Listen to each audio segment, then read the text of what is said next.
Denduluru MLA Chintamaneni ప్రభాకర్పై YCP మాజీ MLA అనుచర వర్గంతో కలిసి దాడి చేశారని దెందులూరు ఎమ్మెల్యే మీడియాకు తెలియజేశారు.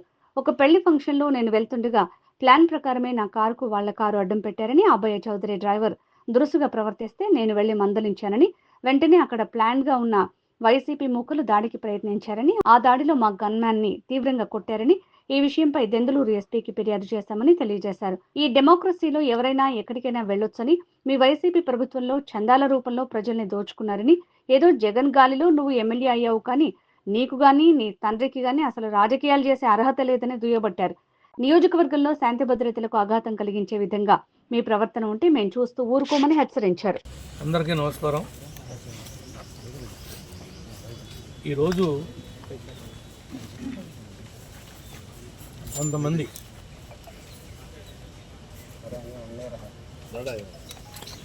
ఉనికిని కోల్పోయి ఆ పోయినటువంటి ఉనికి ఏ విధంగా మరలా వెనక్కి వస్తుందా అనేటువంటి తాపత్రయంలో ఏదో ఒకటి చేసి సెన్సేషనల్ అవ్వాలి అని ప్రయత్నం చేస్తున్నారు. ఇది కూటమి ప్రభుత్వం న్యాయానికి ధర్మానికి కట్టుబడి ఉన్నటువంటి ప్రభుత్వం. మీరు ఎట్లా అంటే అట్లా చట్టాన్ని చేతిలో తీసుకుని ప్రవర్తిస్తానంటే ఊరుకుంటానికి గుడ్డు ప్రభుత్వం కాదు. తప్పు చేసిన వాడు ఈరోజు కాకపోతే రేపైనా కటకటాల ముందు నిలబడాల్సిందే. దానికి ఉదాహరణే ఈరోజు విజయవాడలో జరుగుతున్నటువంటి సంఘటన. మీరు కూడా అందరూ చూస్తూ ఉన్నారు. ఊరికే కావాలని గొడవకు వస్తే మాత్రం ఎవరిని వదిలిపెట్టేది లేదు. ఎవరెవరైతే ఇప్పుడు ఈరోజు ఎస్పీ గారిని కూడా కలిసాం. ఎస్పీ గారికి కూడా జరుగుతున్నటువంటి పరిస్థితులన్నింటినీ కూడా ఈ నియోజకవర్గంలో ఉన్నటువంటి కోఆర్డినేషన్ కమిటీ ఎవరైతే ఉన్నారో వాళ్ళందరూ మా అడ్వకేట్తో సహా వచ్చి మరి వివరాలతో సహా ఎస్పీ గారికి ఇవ్వడం జరిగింది. తప్పనిసరిగా తప్పుంటే మాత్రం యాక్షన్ తీసుకుంటామని చెప్పి పోలీసు వారు చెప్పారు. ఈ విషయాలన్నింటినీ కూడా మా పార్టీ దృష్టికి, అదేవిధంగా ముఖ్యమంత్రి గారి దృష్టికి, ఉప ముఖ్యమంత్రి గారి దృష్టికి కూడా అన్ని విషయాలు కూడా తీసుకెళ్తామని చెప్పి కూడా తెలియజేస్తున్నాం. ఇంకా ఎన్నికలు కూడా ఉంది కాబట్టి ఇంకా వేరే విషయాలు ఇప్పట్లో మాట్లాడలేము. మీ అందరికీ కూడా నమస్కారం. మీరు చెప్పిన మాట వాస్తవమే. నేను బరస్ట్ అయిన మాట నిజమే. నేనేమి శ్రీరామచంద్రుని చెప్పలేదే, మీకు నాకేం తెలియదని చెప్పలేదే.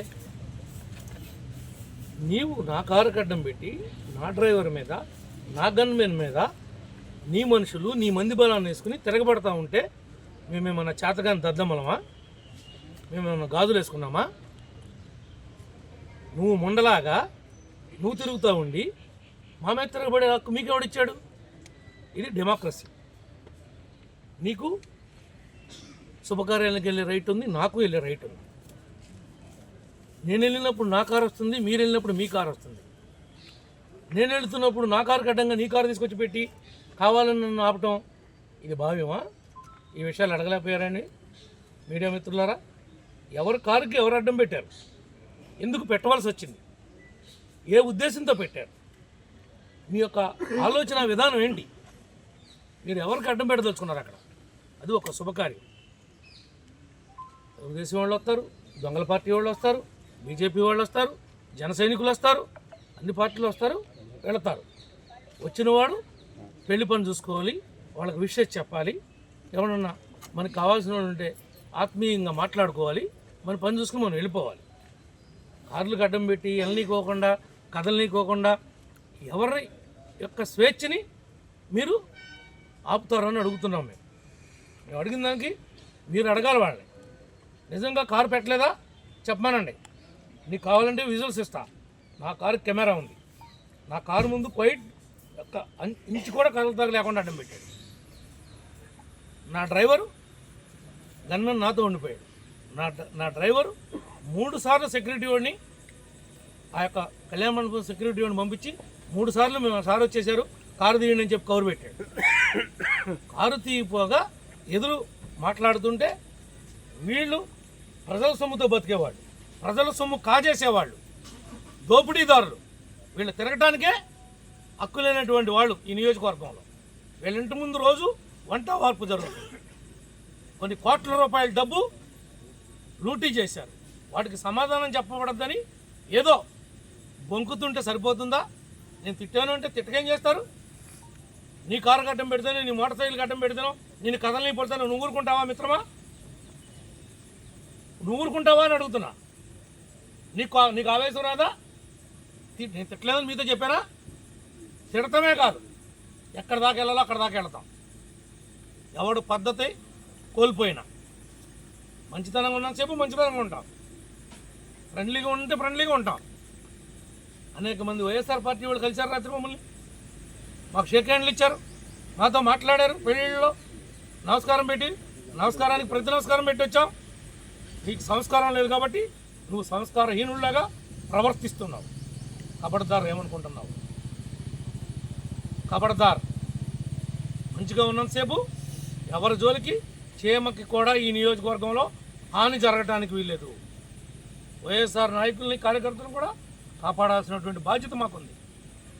ఇది డెమోక్రసీ. వాళ్ళకు కూడా మేము అష్యూర్ చేస్తాం. అంతే తప్ప తప్పు నడిచినా నడిపించినా మెస్సిలేదు లేదు, కదిలేదు లేదు. అది మాత్రం ప్రతి ఒక్కళ్ళు గుర్తుపెట్టుకోమని చెప్పి ఈ సందర్భంగా మీ ద్వారా, మా మీడియా మిత్రుల ద్వారా తెలియజేస్తాను. Thank you. ఇంకా ఎనీథింగ్? నేను వాళ్ళ డ్రైవర్ని మందలించిన తర్వాత తీశాడు.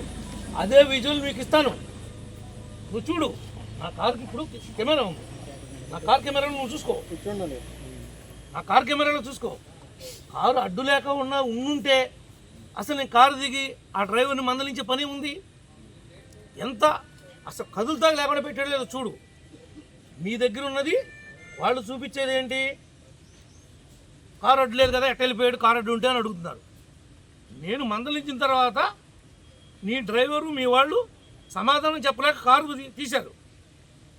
నేను ఆ బూతులు తిడుతున్నప్పుడు వాళ్ళ దుర్భాషలు ఆడాను కదా, ఎందుకు ఆడాల్సి వచ్చింది? నేను దుర్భాషలు ఆడా అవసరం ఎందుకు వచ్చిందని ఆలోచించరే? నాకు అంత ఆవేశం ఎందుకు రావాల్సి వచ్చింది? నువ్వు కారు పెట్టించావు కాబట్టి, నువ్వు గొడవకి రెచ్చగొట్టడానికి ప్రయత్నం చేసావు కాబట్టి దానివల్ల మిమ్మల్ని కేకలేయాల్సి వచ్చింది. మిమ్మల్ని మాట్లాడింది కూడా అక్షర సత్యం. మీరు దానికి సరిపోయే మనుషులే. జేబు దొంగల మెరుగు మీకన్నా. ఆయన బాబు, ఆయన కార్యకర్తలు వాళ్ళు చేసినటువంటి లూటీలు 1, 2 కాదు.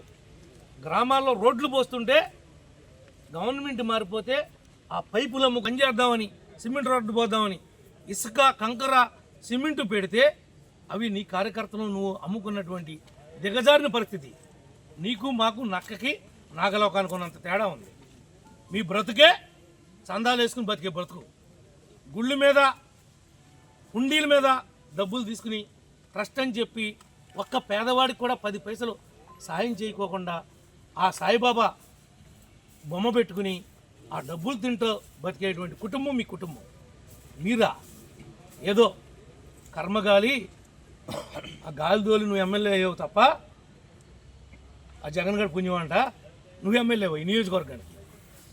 నీది నీ ఫ్యామిలీది ఒక బతుక. కనీసం కుక్కకు కూడా అన్నం అయినటువంటి బతుకు మీది. నీ ఇంటికాడ కాపలా కాసే కుక్కకు కూడా అన్నం పెట్టలేనండి బతుకు నీది. మీరు మా గురించి మాట్లాడతారా? కోట్లాది రూపాయల డబ్బు కాజేసి ఇవాళ ఏదో మామూలుగా శ్రీరంగ నీతులు చెప్తున్నావేంటి? శ్రీరంగ నీతులు నీ దగ్గర నిజాయితీ ఉంటే, నువ్వు తప్పు చేయకపోతే నువ్వు ఎందుకు పామాయిల్ కొయ్యలేకపోతున్నావు? ఎందుకు కొయ్యలేకపోతున్నావు? ఎందుకు కోకో కొబ్బరి కొయ్యలేకపోతున్నావు? నువ్వు తప్పు చేయలేదా? నువ్వు తప్పు చేసావని నీ బాబు ఒప్పుకోలేదా? పెద్దల్లో కూరగాయల బేరాలు ఆడుతున్నావు. కూరగాయల బేరాలు ఎవరితో ఆడతారు? కూరగాయల బేరాలు ఎవరి దగ్గర డబ్బు కొట్టేశారో వాళ్ళ డబ్బులు కట్టండి. పందికొక్కుల్లాగా బొక్కారు కాబట్టి ఆ డబ్బులు కట్టి క్షమాపణ అడగండి. నీకు ప్రజాస్వామ్యంలో తప్పు చేసినా మళ్ళీ ఆ తప్పును సరిదిద్దుకునేటువంటి రైటు మన ఇండియన్ డెమోక్రసీ సిస్టంలో ఉంది. అపాలజీ చెప్పు, క్షమాపణ చెప్పు, మళ్ళీ అప్పీల్ చేయి పబ్లిక్ వచ్చి. నీ దగ్గర దమ్ముంటే ప్రజాక్షేత్రంలో కొట్లాడి గెలువు. నేను ఎవడు కాదండవు, గాలికి కొట్టుకొచ్చి గెలిచావు ఒకసారి. కానీ నీ ఇష్టానుసారంగా ఏది పడితే అది కారు అడ్డం పెట్టకుండా పెట్టానని అబద్ధం చెప్పేయండి. హీనమైన బతుకు కాదు మాది. చూపిస్తా అప్పుడు మీకు. బహిరంగ క్షమాపణ చెప్తాడా? ఆ విజన్స్ మీకు ఇస్తా. అప్పుడు ఈ పక్కన అదేయండి, ఈ పక్కన ఇదేయండి. అది కాదో అవునో చూసుకోండి, డేట్ టు టైంతో సహా. వాడు కారు తీసింది కూడా ఉంది. నేను వెళ్ళి కేకలేసిన తర్వాత వాడు డ్రైవర్ కారు తీసింది కూడా ఉంది. విజువల్ కంప్లీట్ వీడియో ఉంది. అది నా కారులో కెమెరా ఉంది కూడా రికార్డ్ చేసింది. నా కారులోనే కెమెరా ఉంది, అది రికార్డ్ చేసిందే తప్ప నేను పెట్టింది కాదు. అది నేను ఇంటికి వెళ్ళిన తర్వాత చూసాను రాత్రి. ఆ కెమెరా ఉన్న విషయం నాకు తెలియదు, డ్రైవర్ చెప్పాడు మన కెమెరాలో మొత్తం అంతా ఉందండి. చూడవా శివబాబు, ఆ వీడియో వీళ్ళకి కావాలంటే వాడుకుంటారు, అవసరం ఉంటే. వీళ్ళకి అవసరం ఇది నిజమే అనిపిస్తే. భర్త దగ్గర ఉందా? భర్త వీళ్ళందరూ షేర్ చేయవా? టోటల్గా అన్ని ఛానల్స్కి షేర్ చేయి. దొంగ టీవీ కూడా ఇవి కావాలండి.